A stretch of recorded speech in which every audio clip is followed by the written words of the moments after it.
Welcome to a cruise ship heist. Chapter 69. Evidence.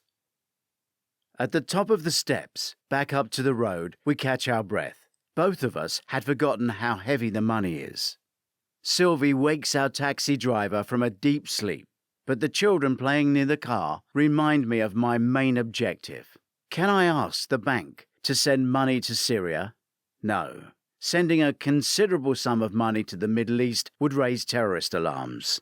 They would then discover the house transaction. I have failed Aulie and her friends. We need to discuss the work you want done in the house, how it is authorized, how you pay, Sylvie lists as we get back into the car. The work is Georgie's department. The money we will sort in the bank, I say. I slip the life jacket off my neck and hold it on my lap.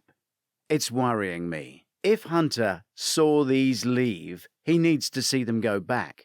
I need to mend them. I need foam and to justify their use. Sylvie, I need a picture of the two of us at sea in kayaks. Sylvie smiles. The cogs turn in her wise head.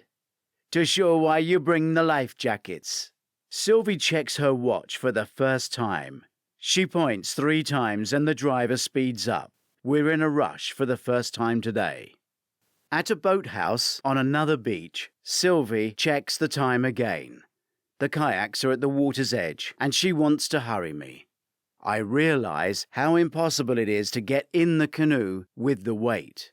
I consider aborting, but as the instructor steps forward to assist, I help Georgie in and settle her canoe. As I turn to get in mine, I hear her scream. Georgie has turned upside down. I fight to get her head above water, but she is too heavy. My legs lose purchase on the bottom, and then recover, but she is still underwater. Spin the boat, I shout to the instructor, but he can't. I dive down, grab her torso, and heave. Our combined weight is huge. I can see her gasping for air and filling with water. I try and release her life jacket, but it is tied and fixed. I stamp hard until I find the floor, bend my legs and lift. When she is above water, we hug each other. All I care about is her safety. She is worth far more than any millions. I hold her up and squeeze her hard until she breathes again. We're not meant to have this. It's not worth it, she splutters. I got pictures, Sylvie shouts. We go. Whether she has or not, this is over. I drag Georgie out. The instructor strides easily into the sea and collects his boats, unaware that neither of our life jackets have buoyancy.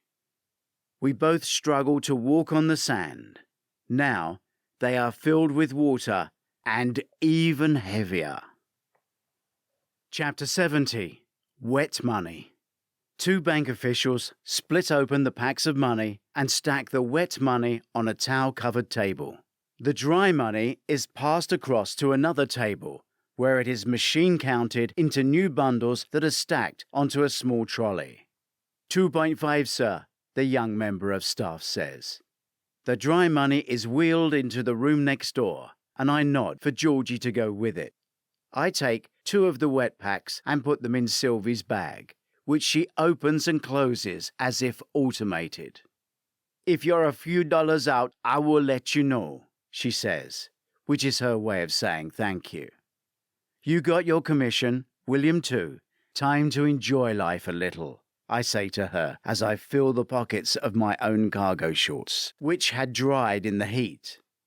This will be in an account in our joint names, and I'll make you an authority so you can use it for the building works. You make a good husband. If Missy here say no, she points to Georgie, you come back and see Sylvie.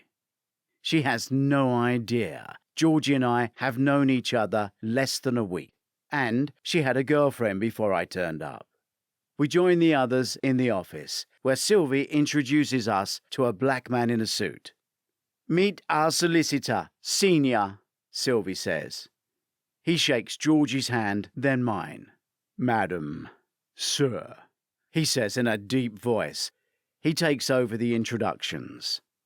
These are the vendors and my colleagues. their solicitors. The money for the agreement has been verified by the bank. You need to sign the standard purchase agreement, on which I have entered the details by hand. Please initial the marked sections. We sign, as do the owner and his wife. Senior hands us back our passports. For all we know, they could be Sylvie's friends and relatives or a local amateur dramatic group. I have recorded it on my smartphone the best I could without being obvious. Senior shakes Georgie's hand, then mine. I'm here on the island whenever you need me. We now own 2 properties together, I whisper to her. Weird, Georgie replies. You reckon these officials could marry us while we're here? I have no idea where that came from, or if I meant it. That was a joke, right? She says, fixing me with a confused and puzzled look. I've never been known for my sense of humour. Well, it nearly made me laugh. She makes light of it, but continues to hug me around the waist until Sylvie leads us back into the wet money room. She picks up a few particularly wet $100 notes. Laundry doesn't have to be this much trouble. She finds her own remark hilarious, but the bank manager who has followed us in doesn't. I hear a camera phone click behind me. I turn and snatch at the cell phone from a young bank worker. He flies back with my impact and bounces off the wall down to the floor. The atmosphere in the room has changed. Sir, the manager shouts to me. Where's that picture gone? I demand of the lad still on the floor. I shared it, he says nervously. I was trying to stop you, did I? No, it went. The manager helps the boy up and turns to me displeased. We can't have violence against any of our staff. I hand the boy's phone to the manager. Okay, now his friends will show their friends, and they will tell their friends that you have a few million sitting in this impregnable bank overnight. We should move the money to another branch, the manager says, realizing the problem. Sure, but someone might come and knock on that kid's door tonight, and be prepared to rip his limbs off to find out where the money went. Sylvie, your first job. Can you sort this out? Chapter 71. Chinese Whispers. The fast boat Sylvie arranged for our return speeds away from our new second home. The old boat was pronounced unseaworthy. Georgie looks depressed. What's up? The way you looked, the way you snapped for the boy's phone. I thought you were going to hurt him. I was trying to save his life. You changed. Your eyes. You became a different person. There's a lot more going on in her head. I've seen it and heard it before. I know what's coming, even though she may have gone silent for a while. Have you ever killed anyone? She eventually asks. There is no answer to that question that works. I snatched it because speed was required. I was too slow, not too fierce.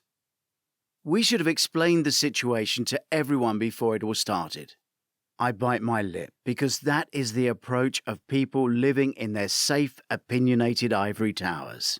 It is harder than ever for a young soldier to return home and have his work discussed. You're right. The problem is, this is such a complicated thing that we've got involved in, we don't have time to plan. Who'd have thought that today would end up with us owning 2 houses in Bequia? Georgie stares straight ahead, defying the air the boat powers through, ignoring her hair being blown behind her and wrapping back around her face as we bounce across the sea.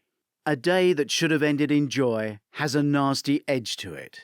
Plus a rush against the clock. In an envelope stuffed down the front of my shirt is a wad of paperwork. In my pocket, I have 2 broken, deflated yellow life jackets and a ton of money that I wanted to send to Syria. What do I do with it now? I look back at the small boutique island getting smaller and smaller, and the magic has faded away. It was daft to think we might have bought a life together after knowing each other for a week. It's more likely we're penniless after being scammed. I wonder how much houses do cost on that island. I slide over to Georgie and put my arm around her. Her head sits on my shoulder, but we feel miles apart. Independently, we each have around $1 million in our cabin safes. What a mess. Chapter 72. A Measure of Heat. Our boat cannot pull up at the same secure, bonded area as our ship. We berth by the fish market where work has finished for the day. I check my watch. Perfect timing, 45 minutes to final boarding. For you, I'm late. I've got to put on a smile and run a sail-away party, dance around the pool and wave a flag. A life you didn't want to leave behind. Georgie fires me a disapproving look. She sees me as a killer now, a soldier. The uniform is no longer a badge of honor. She leaves without a smile, without the warmth that was there when the adventure started. Left alone, I watch the passengers walking towards the ship, but I decide to wander the other way. I don't need to get on it. In fact, if I could catch Aulie and Christophe, they don't either. I could live here. How many of the crew wish that? How many staff do they lose at each port when the dream is to swap Asia, or whatever, for the Americas?